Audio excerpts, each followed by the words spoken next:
Support WrestleTalk. FTR, more like 5-star wrestling.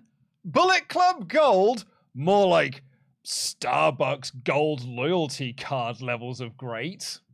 Did you say that because I'm currently drinking a Starbucks? Did that come to you in this moment? It's as I was walking around, I was like, who has a gold loyalty card?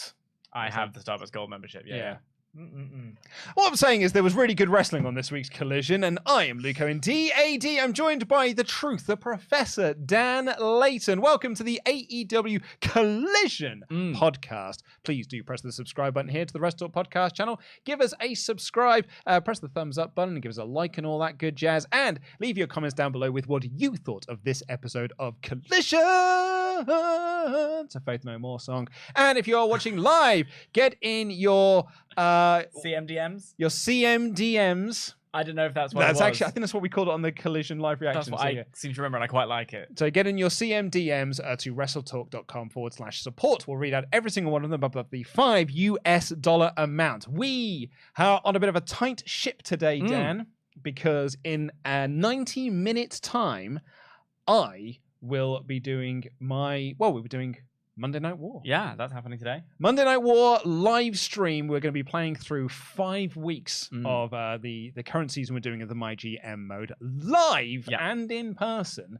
We're very excited about it. That's going to be over on the partsFUNknown channel.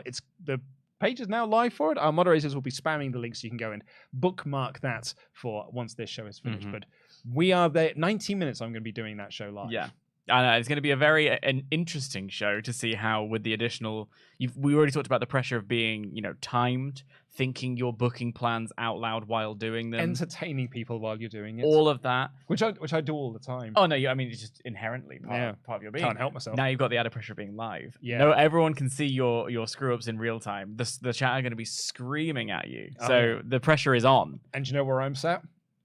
Next to the console that controls. The live stream and stuff. And all of you flailing everything's going to go a bit wild. So we're doing Monday Night War in about 85 minutes time. So please do check us out over on partsFUNknown. If you don't mind, I'm just going to have a quick sip of my 1/6 of Prime. You do, you do that while I'll vamp and until you finish so that you can take over the show, because I'm not the grown-up in the room. Never have been, never will be. I'll be honest, I just wanted to make a Prime joke. Anyway, this episode of Collision, hey, do you like wrestling? Because we got it. Here's 2 hours of wrestling. I like Collision for this. Collision has got its own identity, and that is, it's the wrestling show. Yeah, it's like, it's it's the 4th week now, so it's starting to really show us who it is. And I know that there's only, I do have this weird thing where I feel like 3rd week? 4th. Is it 4th? Yeah, there was the 1st week, and then there was the 2nd week, and then there was the 3rd week, which was last week, and then this week will be the 4th week. God, what time, eh? I know. Timing-wise, it doesn't seem like it because of dates and things like that, but this is the 4th episode. You're right. I forgot last week's episode. Yes, well, you weren't here. But, I mean, it was the thing we were saying last week and the thing we are saying this week is very much that it's the show taking its own identity on, and that identity is more wrestling-based story. There's still the sports entertainment-y stuff that we'll get onto in the show, but this show was dominated by athletic competition. Yeah, I mean, there's this match that we're going to be talking about here to kick us off, which is Bullet Club Gold versus FTR in a eliminator match where Bullet Club Gold got to pin FTR. That means they would get themselves a championship match down the line, which is sort of, why are you playing that face? Because this match was absolutely outstanding. Right, and a match of the year contender, just one that I loved. I was on the edge of my seat. I'm such a fan of tag team wrestling, and it's the classic AEW thing where there's just one little bit where I'm like, what are you doing that for? No, what am I doing this face? Hang on, we would ding the ever living F out of WWE for saying you've got to win a chance at the titles. No. We would. No, we'll get onto that. I'll review that in a second. Okay, but then also, let's talk about the match, because the match was great, and then we can talk. I just think the framing of you've got to earn your chance to win, because now they even said it themselves. We've beaten you twice already, and we signed on for a 2 out of 3 falls match. 4 times these people have to beat the champions to win the belts. 4 times. That's basic logic and consistency. Not that I'm complaining, because the match was great. That one I will concede. I actually saw someone in the live chat say you could have just had this set up from the 8-man the previous week. If this was a tag team title match, oh my God. Because they didn't pin FTR in they that didn't. match. They pinned Ricky Starks. Yeah. That would be the argument. Yeah. They have not pinned the champs. As heels, they can yuck it up and say, we've beaten you twice. It's not technically true. But that is a point I will concede on. The championship contenders match, though, thing I will push back on. I don't because we on the WrestleTalk podcast have been, we said this a lot back in the day when they were doing the championship contenders thing. We thought it was hilarious because it was just hilarious WWE branding of Vince has decided he doesn't like the word non-title match anymore, so has redubbed it championship contenders matches. However, those championship contenders matches didn't actually mean anything because there was a period of time when, I can't remember who it was now, it was like Shotzi and someone else pinned the women's tag champs like 3 times but didn't get a title shot off the back of it in championship contenders matches. But AEW from day one has been very consistent. If you score a pinfall on the champion, you get a title shot. Scorpio Sky pinned Chris Jericho very early doors in Dynamite and got a title shot off the back of it. Because it's been a standard of wrestling since day dot. I don't like it. So you're gonna throw all that tradition out of the window. No, I think that for me feels like it one thing for one and another for another.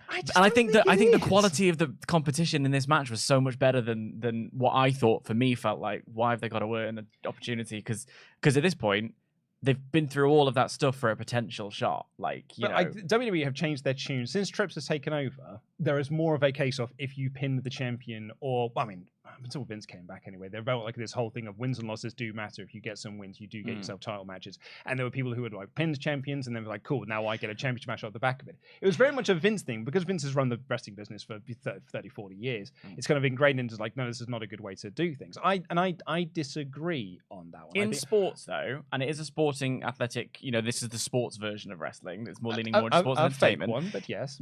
Yes, a fake one, sure, but it's still trying to be that. So if in Wimbledon, if you beat Novak Djokovic, Djokovic goes out, right? You don't then have to beat Novak Djokovic again to get the trophy. I don't know. Is Novak Djokovic the reigning champion? The reigning tennis champion? The reigning Wimbledon champion, yeah. Okay, so you specifically in a tournament, in a competition, and if I'm challenging for your tag, slightly different. If it's an eliminator tournament, Dan, it's an elimination. This isn't an eliminator tournament. This was just a match. That's my point, Dan. Is this not you're talking about? I'm just saying that I don't don't like the idea that you've beaten the champions, so now you get to try and beat the champions again. It's you should be contenders. Can we talk about how good the match was? I feel like we just said I didn't even mean for this to happen. Sorry, Luke is 100% right. Oh, great. I like that one. It's just we're 10 minutes in and we haven't talked about the incredible quality of the wrestling. This is why I get accused of nitpicking. It was just a thing where I'm like, I wish it had been for the titles. Now let's talk about the incredible quality of the match. That's where I was going. I don't think this idea of earning a shot at the champions by beating the champions is smart. I don't think it's smart. And also, tradition be damned. I think problem solved is that you just have Juice Robinson pin Cash or Dax in the 8-man tag, and you can set up the 2 out of 3 falls match, or set up whatever match you want to do off the back of that. And also, to double onto that point, it also means you're not pinning Ricky Starks 1 week before he advances towards the finals of the Owen Hart tournament. Am I complaining about this match, receiving this match on television? Oh no. Oh, it was wonderful. Am I complaining about seeing them do a 2 out of 3 falls? Later on, I was like, God, what are you... But like, to my point of like, how do you make this a championship match? How are they going to top this next week? Oh, you make it a 2 out of 3 falls match, which is a completely different complexion of match. Fine. And also, like, you know, FTR had, you know, one of the greatest 2 out of 3 falls matches I've ever seen in my life, you know, last year during their trilogy with the Briscoes. So, like, I loved this match. The match was amazing. The match is incredible. Like, this is... I was saying this to Ollie, like, when we were just hanging out in the office earlier, that, like, this is... There's been this kind of thing against AEW over the last few weeks of, like, it's not been a great run for Jay White thus far. Like, Jay White was the hottest free agent. Clearly, I don't think AEW expected to sign him. I think everyone was pretty much on that he's going to go to WWE. The rumor in scuttlebutt was... So I didn't even think it was rumor in scuttlebutt. I think WWE were pinned on that they were going to sign him until Vince put in his hiring freeze. Because you moved the merger, Yeah, so he put on his hiring freeze. So they didn't get Jay White. They're probably not going to get Kota Ibushi either, which is what they probably wanted to be doing. So AEW picked up Jay White and were like, oh, snap. Actually, I don't really know what we're going to do with Jay White now. We've got to do something with him. So they put him in a feud with Ricky Starks. I didn't hate the feud with Ricky Starks. I get what people were saying. It felt like a real demotion for Jay. Surely we're wanting good things for Ricky. This feels like a bit of a promotion for Ricky. But regardless, there have been people who've been a bit down on Bullet Club Gold. And I get that. these last like 4 weeks of Collision have been brilliant for Jay White, because Jay White now feels like Jay White again. That time he had on Dynamite, he didn't feel like Jay White. It's this weird guy that looks like Jay White and he wrestles like Jay White. And I see the Blade Runner. Yeah. I see, but that's not Jay. It's kind of like with Samoa Joe. I watched him for like 7 years in WWE, and the entire time being like, "You're not Samoa Joe. You're not the Samoa that I Joe. You're not my Samoa Joe." Yeah. And then I thought, oh, it's because he's older now. No, it's just that WWE have got a different style, and he was adapting to that style. It comes out, and I was like, oh, there's my Samoa Joe. He's back again. I've had this with Jay White, and I thought that Jay was excellent in this match. I thought Juice Robinson was awesome in this match, and FTR as great as they always are. And the four of them just went out there and had a banger. This did not need to be a 28-minute banger, but on Collision, it gets to be a 28-minute banger, and I love it for that. Yeah, I think so too. I think what was interesting was that something we spoke about last week, Laurie and I, was the idea of Bullet Club Gold being like NWO Wolfpack, like they're the secondary Bullet Club, and it's like, what makes you, other than you've got the t-shirts and they're a different color, like what is it? Who are you? It's also ousted from Bullet Club, so right. It's just like, oh, I painted it gold now. Yeah, don't worry about it, it's fine. It's like, but they and then they had a weird promo with Tony, and there was as in like it felt a bit, I wasn't sure what was going on in that promo. There was a lot of different things happening at once. If there was any doubt that this is, I think, what's going to get them over and what's going to make them work as a team, and why I think this probably should have been a tag team title match, and why I think the result should have stayed the same, is because look at the pair of them wrestle together, the characters they have, the way they were playing with the crowd, the interactions, the chemistry they have with each other, the chemistry they have with other people in the ring.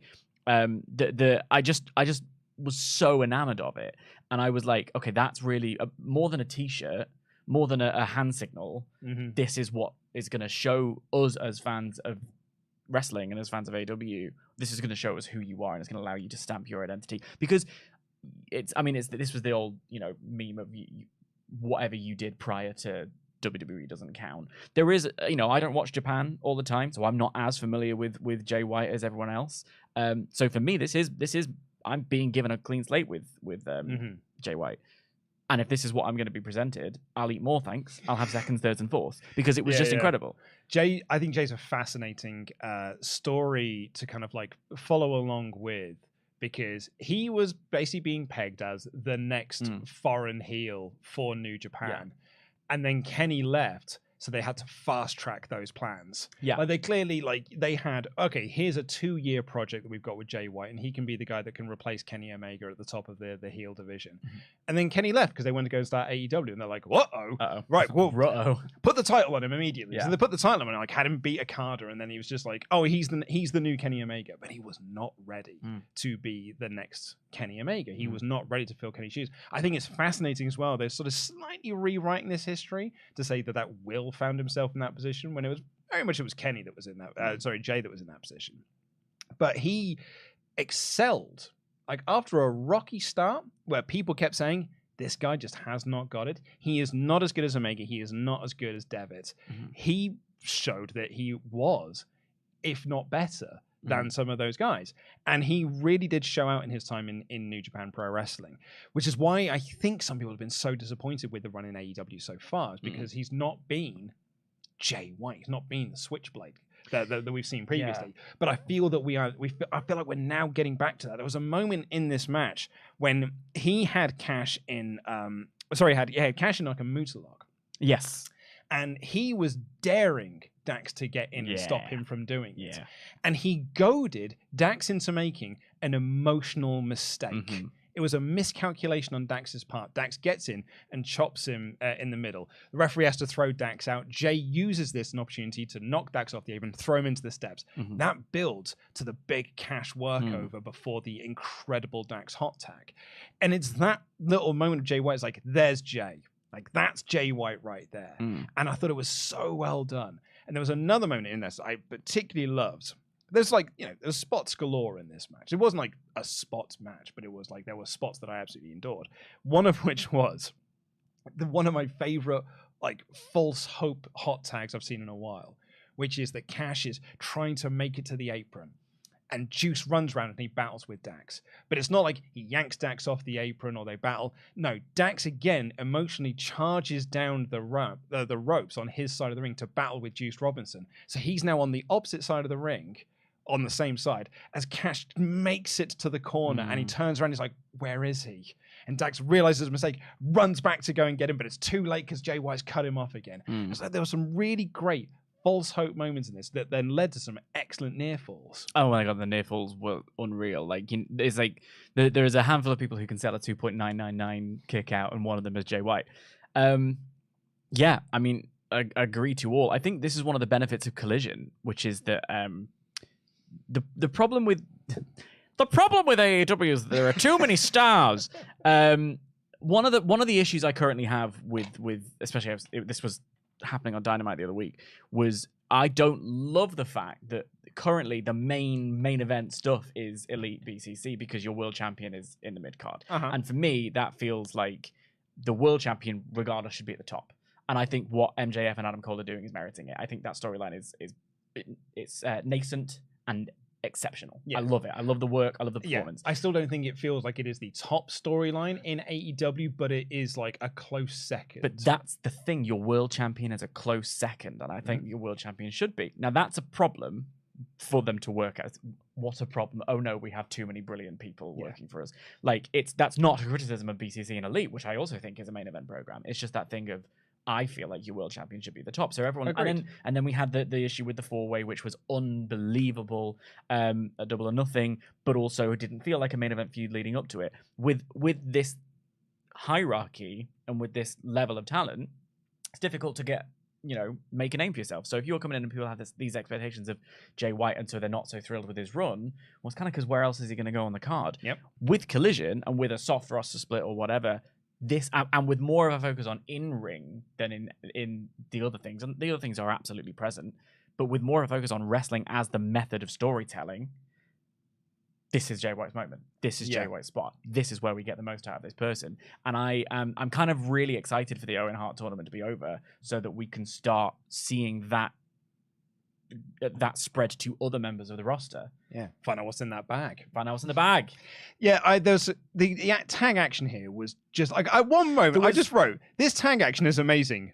It's just incredible. I mean, you know me and tag. I love a tag match. I've always loved tag team wrestling. I think there was the superplex that led into the splash from FTR that was so good. The late arrival for Cash to get up for that splash as well. And here's the other thing that made the near falls so good. And this is what I think specifically is going to make the 2 out of 3 falls match so interesting, and why that for me was where I was like, this is where you take it to the next level, is because the 3 count was a shocker. I didn't see it coming. I was ready then because they had given us so many near falls. By the time we did get to the 3 count, there he is. Is it Cash? I can never remember. It's because of Dash, Dawson, and Scott. And I think it was Dax that was pinned because they took out FTR Bald was pinned. FTR not Bald was the one diving into the ring. FTR hair because it was a blade run into Wheeler and that took him out, and they were like, that is Cash out of this match now. So it was like Dax is on his own. He does the Yay Boo spot.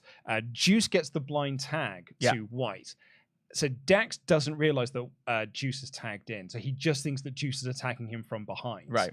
So he keeps his focus on Jay White while fighting off Juice. But then Juice hits his finish. And Juice pins him.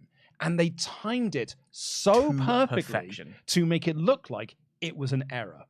They did this spot so brilliantly to make it look like they mistimed the 3 count, and it was not the planned finish of the match. Clearly was the planned finish. Because it was so well done. And also the structure and timing of the show worked out to be that is when that finish was supposed to go down.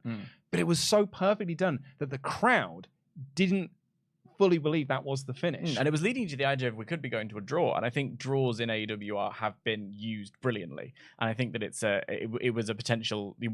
28 minutes, wasn't it? 28 minutes and 10 seconds. So we were leading right up to it. It was getting there, and it was getting frantic. And it came after the match had started with a sort of slow build. Kevin Kelly even at one point said that they haven't been able to get out of second gear yet.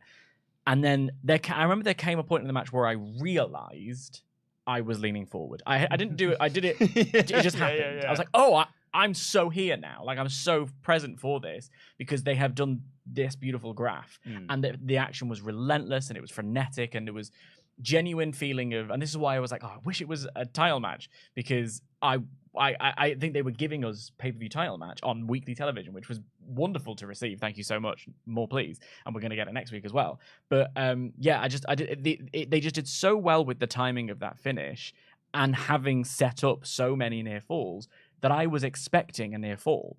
And the level of like exhaustion and guttedness on the faces and body language of FTR really sold that moment even more. Yeah. I think on every level, this was an outstanding match. Yeah. Potential match of the year. And they do it all over again next week. My only criticism, and this is where people talk about this in terms of nitpicking, because when you put over something so good and then you say there was a negative that I didn't like, they're like, well, you're nitpicking, can't you just enjoy it? Well, first of all, it's my job. Yeah. But second of all, it's holding them to this high standard. I really hold AEW to a very, very high standard, perhaps an unfairly high standard, because I know the process that's gone into it, and I know why it exists and what they believe, and they talk a big game, and I think they also deliver a big game, so I expect more from them, right? And as well, it's a personal thing. I don't like beating the champion to get a title shot. I think you should earn yourself a title shot, and then you face the champion. You don't go in day one facing the champion. For me, that's how that works. But that's a personal thing. I get it. Leave me alone. No. I get it, and I get that's the beauty of discussion is that it's a rich tapestry of opinions. Like for me, it works both ways. Yeah, like I like the idea of people going through various, like winning a bunch of matches, and then you have got enough momentum behind you to get a title shot. That is a great little story to tell. I think also pinning the champions, and because you pin the champions, I think you should get a title shot off the back of that. And then you do. It works both ways for me. Like, I'm happy for either way. I think you could have done this setup in the 8-man tag. I think that kind of removes the option of doing the match 2 weeks in a row. But also, I think they did enough in this match to make me want to see them do it all over again. And particularly as well, because in this match, Wheeler had a visual pin on Jay White. Quite early doors as well, quite early on the match, which I think is a very smart thing to do when you're setting up a 2 out of 3 falls match for the following week. Yeah. Is that this match, the first fall might not come 28 minutes in. More likely it'll come 9 minutes in, when this first fall would have taken place had the referee not been distracted. And that's where, like, critiquing booking on one level and then critiquing booking on the other level, like praising booking on the other level, is that of all the matches that you could pick, it's an absolutely genius choice to book a 2 out of 3 falls match, I think. You know, because it's like exactly for that reason, but also because it makes sense with the story. It makes sense with the tale that we're being told. Don't like one thing, love the other choice. So very smart. It's not nitpicking, Dan. I just want to be 100% clear. You tell him, I won't. Your point about this match is not nitpicking. I think it is, but I do understand where not nitpicking. There's a perspective that comes from where you're like, I think the reason people say nitpicking is the idea that it's like everything is really good, and when you're given a match like this, kind of how can you whinge, right? So I think I can understand someone saying like, oh, just don't be negative, just enjoy the thing. I can understand it. I can see why someone might say that's a nitpicking thing. I don't think it is, but also, I think it is, like a lot of things on the internet, it's a word that has lost all meaning. There's some words I think that, we won't get into it now. Maybe I'll have the discussion with you off it. Oh, let's make a list each. We could do 3 count, but it's with words that no longer have any meaning. Words that no longer have any meaning anymore. Please do keep getting in your CMDMs to WrestleTalk.com/support. We'll read out every single one of them above the $5 US amount. And also, our moderators will be spamming might be the word I would use. Spamming. A word that has not lost all context in the terms of the internet. Spamming links to our Monday Night War stream that we're going to be doing on partsFUNknown in an hour at 65 minutes time. There you go. 65 minutes time. So this episode of Collision opened with a very cool video hype promo for your 2 big matches on this show. I love these pre-episode promos. So good. Starks and Hobbs in the Owen Hart tournament, and Joe and Punk. Joe Punk for ahead of their Owen Hart semi-final match that they were having. I thought this was really, really great. Particularly as well because it ends with CM Punk being like, I've got some things I want to say. I'm going to go do it live right now. And he walks off shot. We get the Elton John intro. And then Punk just comes out. Not his music. Not his Still music. to the theme song. I thought it was a really a smart way to kind of like structure the show. It was and make cool. it feel like, wow, what's going to happen It next? kicks you off with a sense of urgency. Yeah. It's that whole thing of what's going to happen. Yeah. Look, I'm a childish man.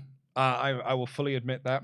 I tried my best at lad humor. Oh, you did earlier on, and it tanked. It was so funny. No, it didn't tank because everyone really thought it was funny, but ironically thought it was funny because it's not a funny joke. That's not what you were going for. You That were is going. what I was going for. Dan, look at me. Look at me. Look where I am. Look what I'm surrounded by. I can't do lad humor. Of course I can't. But I can do it ironically. Yeah, I see. But I am a childish person. So them just constantly saying Regina. Stop! No, it means queen.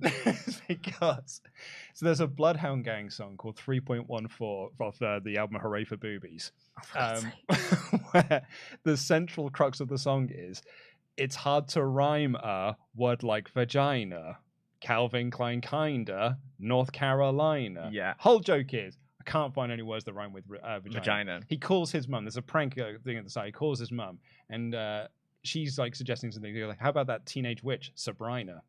Nice. It's very good. Yeah. So anytime he kept saying Regina, I could just hear the Bloodhound Gang in my head singing, it's hard to rhyme a word like Regina. I haven't thought about the Bloodhound Gang since probably 2001, so I did not have this issue today. I had a great time with this. Also, credit to AEW because they made this 2,000 faithful look like it was a packed old building. I mean, shot very cleverly this episode. Credit to them, the fans themselves, for being loud. Oh, right, yeah. They weren't for one match, which we'll get to later on, but do you want to talk about and to get into the promo, the thing that I really enjoyed from the crowd was that one guy shouting, "Joe's gonna kill you," which Punk responded to, not before someone else had the opportunity to fire back, "No, he's not," which I really enjoyed.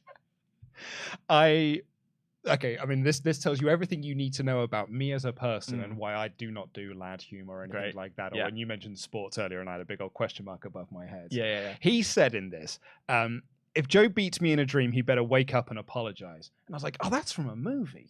And I was trying to Google what it was. What I was thinking was from Reservoir Dogs, when it says, you shoot me in a dream, you better wake up and apologize. No, it's a quite famous Muhammad Ali quote. But I'm there being like, Quentin Tarantino put in a script once. Which he did. Punk, very much the babyface here, was treated like a babyface as well. Yes, the crowd was very responsive. Very pro-Punk, this crowd. They got their memo. And he was there to put over Owen Hart and put over the importance of this tournament. It was a nice way to start this show.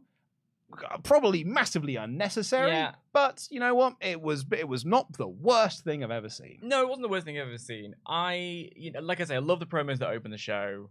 I love the urgency of it. This promo was a lot of fire and very little substance. Oh yeah, he kind of came out and just said some things, and then at one point he said, "This is the biggest match of my career." Honey, it's not even your biggest match in AEW. And he said, "This might be the biggest match of my career." And some of the crowd went, "Nah, it's not. I don't think it is, though, mate."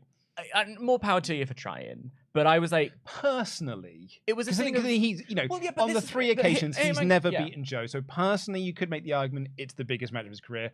I just don't buy that. Here's my thing with that is that it's like, well, you sell me that.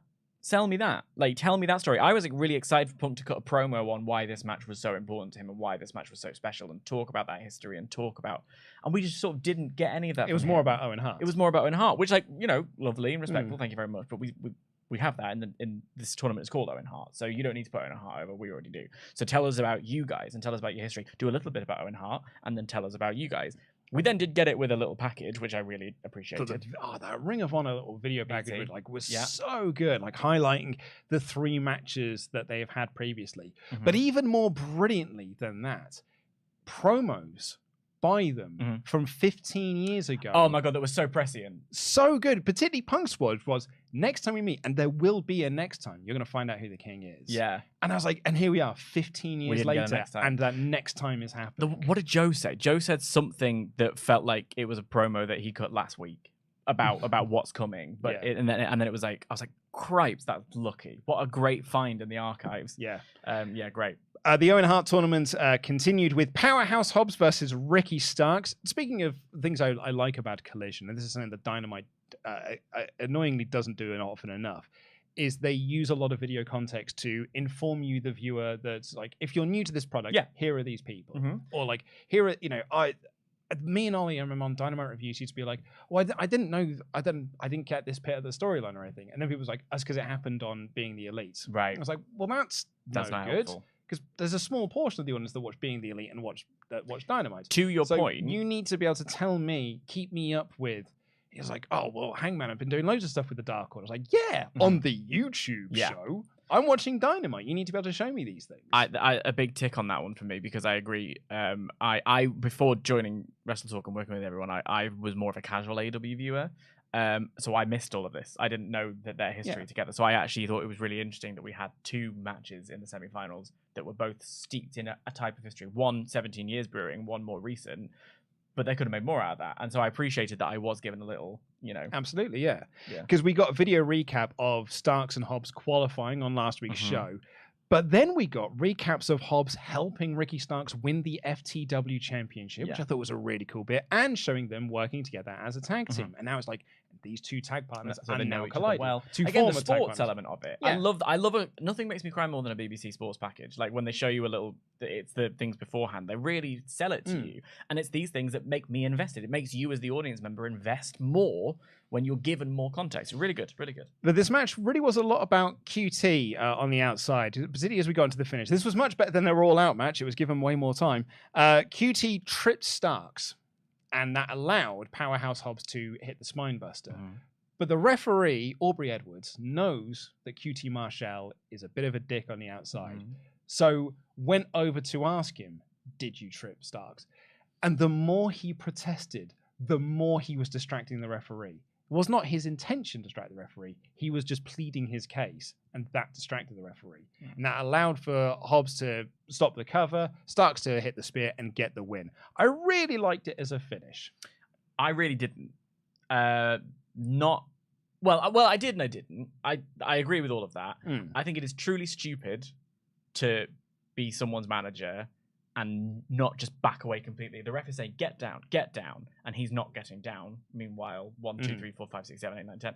That's truly He's a bad malpractice. Manager. He's a bad manager. He's a bad performer. But that's the story. In kayfabe. That's the story, isn't it? So like, I then was like, yes, I understand it. I'll go with it. It was a thing I didn't like in service to a story, which meant that after the match, when we got a little push extravaganza and then a spinebuster on Aaron Solo. Thank you.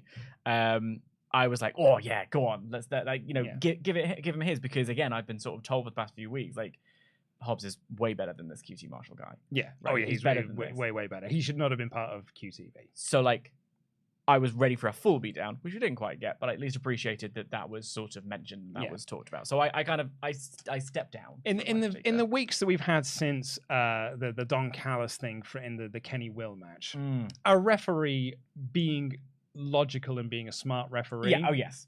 Is because that was the one criticism against that. So I went hard on that. So I agree. A ref doing their job, I appreciate. Yeah, so QT was trying to console Hobbs afterwards, but Hobbs shoved him down. He gave Aaron Solo the spine buster and was about to beat up QT more, but Harley Cameron dived in front of QT and Hobbs walked away. So I guess Hobbs is out of QTV. It's ambiguous enough. It's ambiguous enough. We've just been frustrated. Yeah. Miro cut a video promo. No one can hurt the man who has nothing else to love. I am Miro, and I sense some big battles coming, and it's the one we've all been waiting for. Poor Lana. I was curious what it all means. Nothing else to love. Then referenced her again. Yeah. I will say, with the good thing about the Owen tournament finishing is, like I said, we were going to get more opportunities to see people. Miro is one of them. Feels refreshed. Seems to be in great shape. Oh my God! Last week I was at the time of my life watching him. He looked great.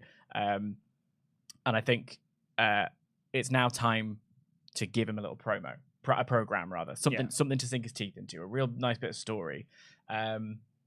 Who knows what that might be? I'm curious to find out what it is, but it's just nice to see him cutting promos again. Yes. But I agree with you. It's time for a story now.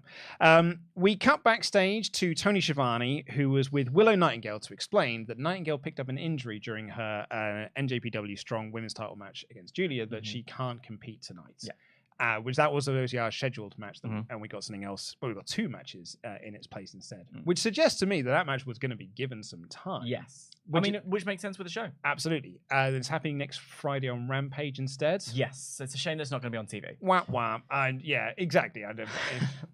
Dynamite. Oh, the problem is they've already got 1 women's match on Dynamite. Oh, you can't have more. You can't. You just, Dan. I just don't think it's possible. To book more than 1 women's match per wrestling card, unless it's a pay-per-view. Because then you'd be pandering. Because which case you might be able to do 2. Some squeeze another one on there. Possibly 3 if you've got if you got Saraya on the card.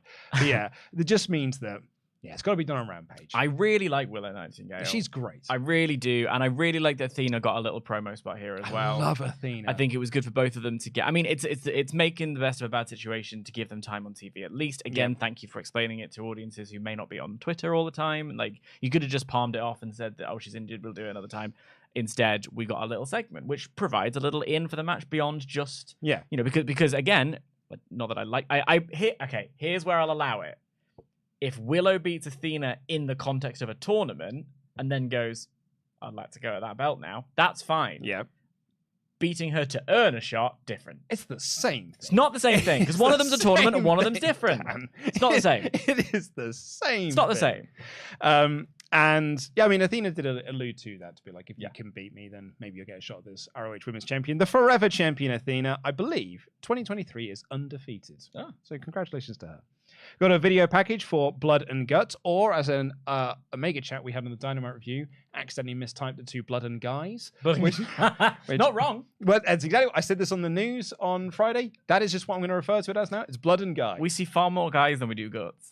One of the replacement matches we got for Athena and Willow Hall was Julia Hart versus Bambi Hall. So clearly they're desperate for ratings. They're putting Julia Hart out on TV. That is not a joke, by the way. Julia Hart is a rating spike. Really? Oddly.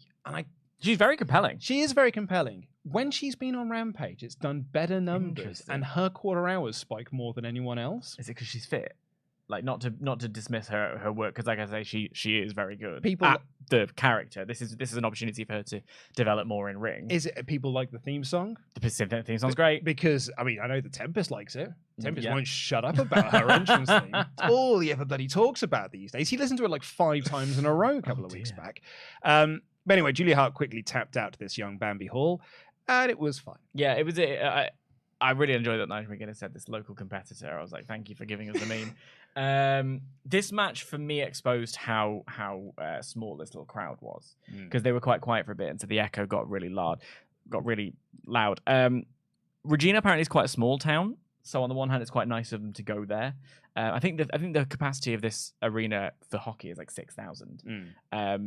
But it was like, I think it was a testament to the passion of the crowd that shows that it kind of, this otherwise would have been, it was exposed in this match, I think, a little bit. Also, it just sort of occurred to me then when I mentioned earlier this pro-punk crowd. I wonder if it's because there's probably quite a few comp tickets here. And if you are just going there as someone who doesn't really know much of AEW, but you have heard of CM Punk, you go there and you cheer the CM Punk. If you're they were quite passionately in his favor in their defense. So yes, but that's what I mean is like, but if he's the one guy that you do know of, you are going to be passionately pro that guy, not knowing the context of Brawl Out or anything like that. That is, I'm not saying that is what happened. I'm just saying, I'm presenting that as my wife recently told me this is one of her icks. I'm presenting that as a potential worldview. She hates Clock Tower. It was from Clock Tower. She was like, "It's a real ick for me." People say, "I'm just going to put out this potential worldview." Hashtag. No, it's interesting as well because you have the alternate with the WWE crowd often is that these arenas can be close to full, and some people aren't making any noise. Yeah. So like, what's going on? It's this very weird thing. I'd rather, however many people were in the crowd, that you were making it feel like a vibe, because that's how you make it feel like a must-watch show. Apparently, the population of Regina is 226,000. There you go. That's what I'm saying. It's a small town. So on the one hand, they're saying that it's not that small. But I live in the 10 million city. Like, you know. Also, Canada and the UK are very different. So our perspectives of like in America, they're like, oh, it's just a short 6-hour drive. Yeah. And we're like, I'm sorry, that's at least 4 rest stops overnight. I can get the M4, M5, and M6 into Scotland. Yeah. By the time. So it's all perspective, I suppose. But yeah. Malachi Black cut a promo on Andrade about stealing his mask, and Andrade cut a return promo backstage, which was very nice. I'm into the idea of the story. Yeah. And again, I think they need this felt like the same as last week a little bit. Like it was more of that. So I'm looking forward to them having. This is another one where space for more things other than the tournament. Kevin Kelly saying, "I appreciate that he spoke slowly so that we could all understand." Was a bit of a yikes for me. I'm not sure that's what he was inferring. No, I don't think it was what he was inferring What he was either. inferring was that he is getting across the importance of this and making sure that his point is being very clearly heard. I agree that's probably what he was going for, but it was a bit of a yikes. I will not have any slander against Kevin Kelly. I love Kevin Kelly. He is the world's greatest play-by-play commentator. I'm inclined to agree. Kevin Kelly and Nigel McGuinness are a fantastic team. They certainly are. He had a little flubsy in this line, though. I'm not saying he's perfect. We then got the FTR and Bullet Club Gold match. I've seen a few people trying to, I don't know what the word is here, instigate war about different like ideology. Well, what kind of war? Well, war of idiotic statements, I guess, because if people are like, well, on one hand you got 28 minutes of great wrestling, and on another show you got 28 minutes of teenage melodrama in reference to the Bloodline segment, which was like 35 minutes. There's room in the world for both. That's exactly the point, Dan, is that there is a world for both. However, there are some people who are using this as an opportunity to be like, aha, I can stoke some fires here. Do you know what? This is my thing to talk about, because I haven't really spoken about these things so much. Other people have. I got a comment on the Forbidden Door review. Someone just said, "Oh, you can tell Dan doesn't care about AEW." And let me tell you something. I don't really care about AEW. I don't really care about WWE either. I don't really care about these companies. You know what I care about? I care about wrestling. I care about the art of pro wrestling and the storytellers who do it. I care about the narrative in this incredible medium that is so unique. I care about the live spectacle of it all. I care about the performance. I care about the theater. I care about the drama that you can get in all the different ways. I think it's so incredible. It's my favorite thing in the world. And it has been. I've had a longer relationship with wrestling than I've had with most people in my life. So, and it's there for me when some people aren't. You know, I love wrestling. I care about AEW and WWE in the same way that I care about Sony Pictures. Like, if Sony Pictures goes down, I'll worry about the state of the movie industry. But I'm not going to cry for Amy Pascal. You know what I mean? No one cries so for like, Amy Pascal. Well, there you go. But here's the thing. I've seen her emails. we all saw the emails. Spoiled, untalented brats. But point being, what a wonderful era it is to be a wrestling fan, where we can have a 28-minute melodramatic soap opera in front of a live crowd segment, and the crowd are hanging on every moment, and then they're really milking it and screaming. And then, like, a couple of days later, literally, in this case, literally a day later, we get a 28-minute match where, like, I couldn't breathe for a part of it because it was so incredible. What a wonderful thing. Why are we complaining about this? Some of you weren't around to watch Vladimir Kozlov, and it shows. Do you remember Mama Benjamin? God love her, because I do. I liked that story. Listen, I wasn't mad about it, but it was not great. I thought it was quite funny. Okay, fine. For the 3 weeks that it lasted. We then got the other match that replaced Willow Nightingale and Athena, which was Scorpio Sky and Action Andretti. This is Sky's first match back in about a year or so. The crowd did not care, and he won with the TKO. I think it was interesting because this match... I think they were more burned out by the previous match. You're a bit knackered. But also, how do you watch the show? Do you watch it on... Fight, right. So I watch it on Fight as well, which means we get them saying... Keeps with us in picture-in-picture. Picture-in-picture, but we don't get the picture-in-picture. We just get the picture. The match, which means we get commercial wrestling as part of the match. Sure do. And often in commercial wrestling, even in picture-in-picture, they will slow things down a little bit. Oh, yeah. That's where the rest holds come in. The rest holds come in. And so it feels like, because we're still getting commentary, we're still getting everything, it feels like the match feels disjointed. It feels hard to get into. So when you're only getting a small portion of teletime at the best of times, and part of that is, you know, commercial picture-in-picture rest hold stuff. It's hard to really get into it. So crowd burned out. The match also wasn't designed to pop them in that big way. Nice to see Scorpio Sky back on telly getting a match. Is this the second match where it probably was time for Willow and Athena? Yes. Yeah. This was a bonus match. Yeah. So in that respect, did its job. Yeah. This is I'm going to use this as my bragging moment here. Please. But as a long-time fight viewer of AEW shows, if it's a match where I'm like, this is going to be nothing during the commercial break, during the picture-in-picture, if you just sort of press the right key, forwards 10 seconds, you know what camera angles they use for the "We're Coming Back Live." Can you tell me them? Because I've been trying to work it out for the past couple of weeks. I'll show you them. It's usually the crane shots, Right. Usually from the crowd up to the ring, or lovely. like a swooping round shot. Lovely. But there are AEW have like 5 camera moves that they do to show we're coming back from commercial break. Because even if I was in America I could watching, spot them from a mile. if I was watching picture in picture, I still get up and go to the loo. You know what I mean? It's still an ad break. Yeah, I guess it's designed to catch people who are flicking channels and they're just flicking through there's in the some ad wrestling break. on. Yes, I guess that's what it is. Yeah, it makes perfect sense. But Also, if I can do my little snarky comment, good job on getting that Action Andretti guy over Chris Jericho.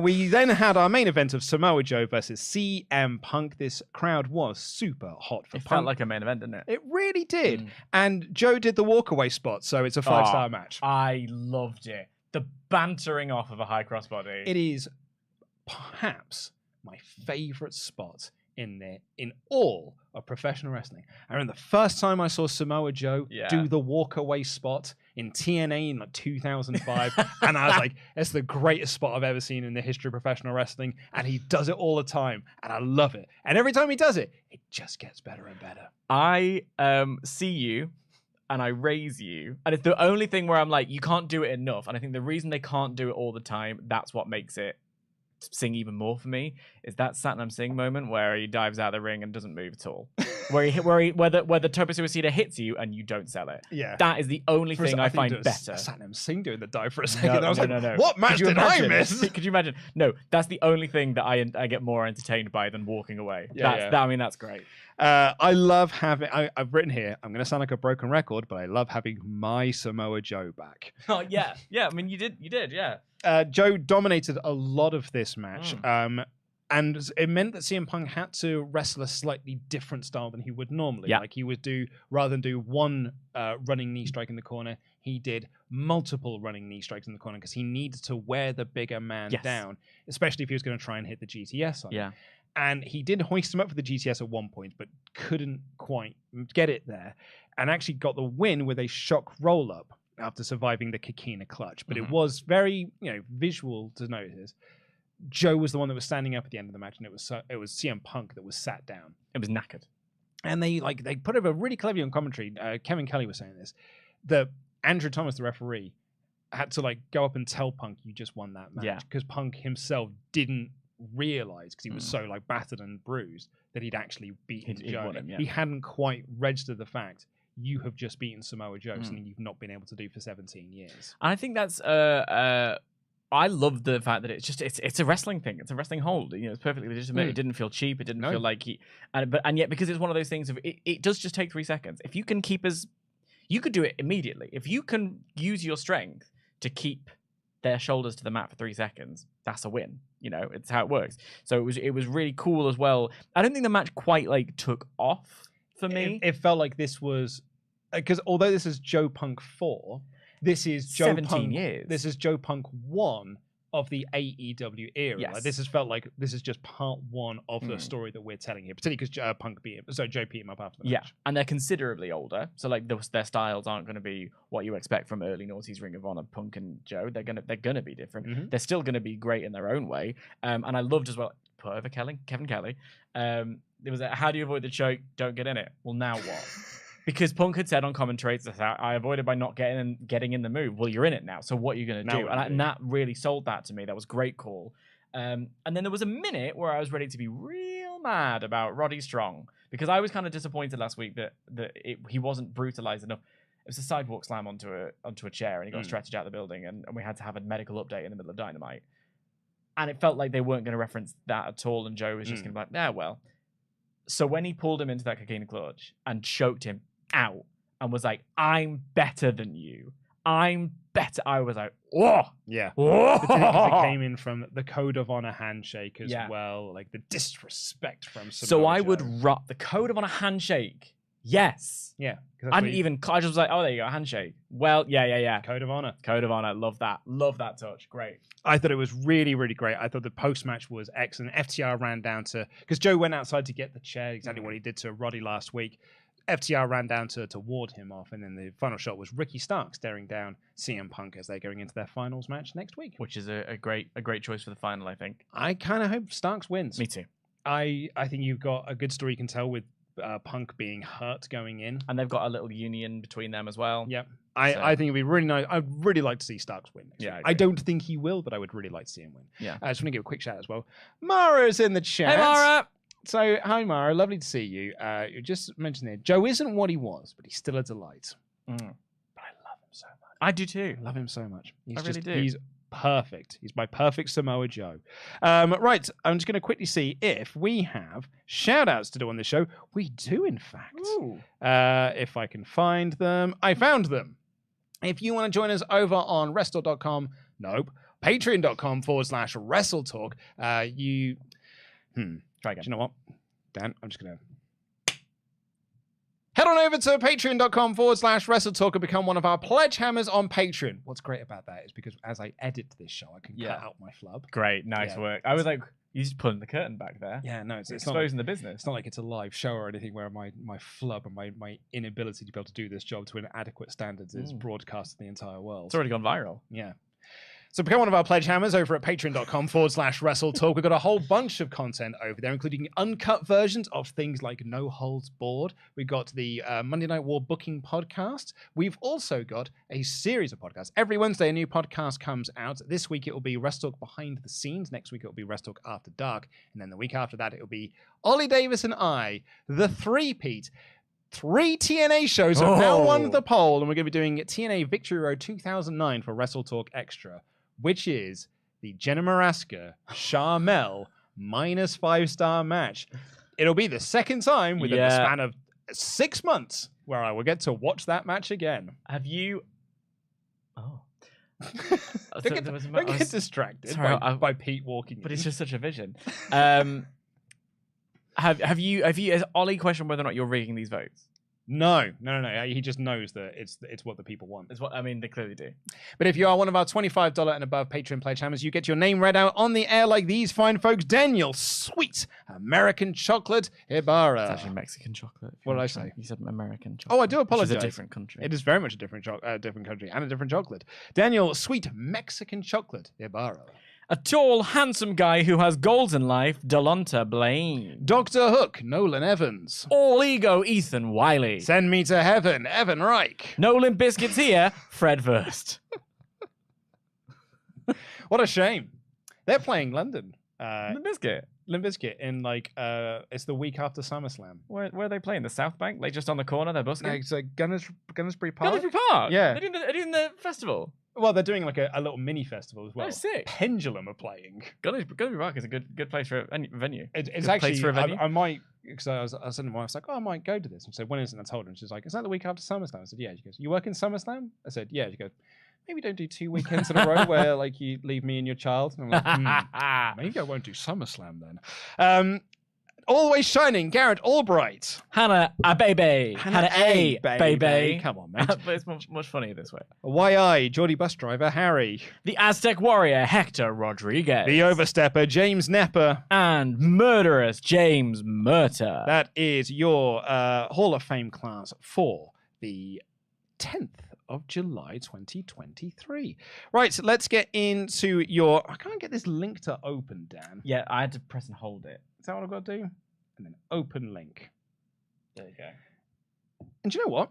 We actually have no Ultra Chats at all. Interesting. It is interesting, isn't it? Which means we're going to wrap up this episode. Well, there you go. Thank you all so much for watching. Please do press the subscribe button if you haven't already. You've made it this far. Give us a little thumbs up as well. Thank you all so much for joining us. Head on over to partsFUNknown because in 35 minutes' time, we'll be going live on partsFUNknown with Monday Night War. It's me versus Pete, my GM mode on WWE 2K23. This will be week 15, 16 through to 20, where currently your boy is number 1.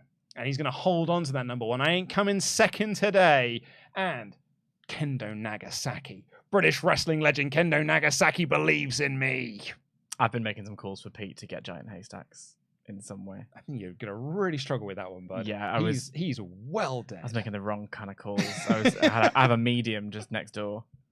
He He's very dead. Very dead. He's yeah. very, very Yeah, dead. Sorry. Ken's still with us. Well, there you go. So yeah, Kendo Nagasaki believes in me. Xavier Woods believes in me. 2K believes in me. And I know all of you watching along believe in me. So But do you believe in yourself? no. So thank you all so much for watching. We will see you in 35 minutes time over on partsFUNknown. Please click the links that our moderators are spamming and we will see you on tomorrow. Me and For Dan will be Raw. back tomorrow to do the Raw review. Take care, everyone. I've been Luco and DAD. That's been the Professor Dan Layton. Jam that jam.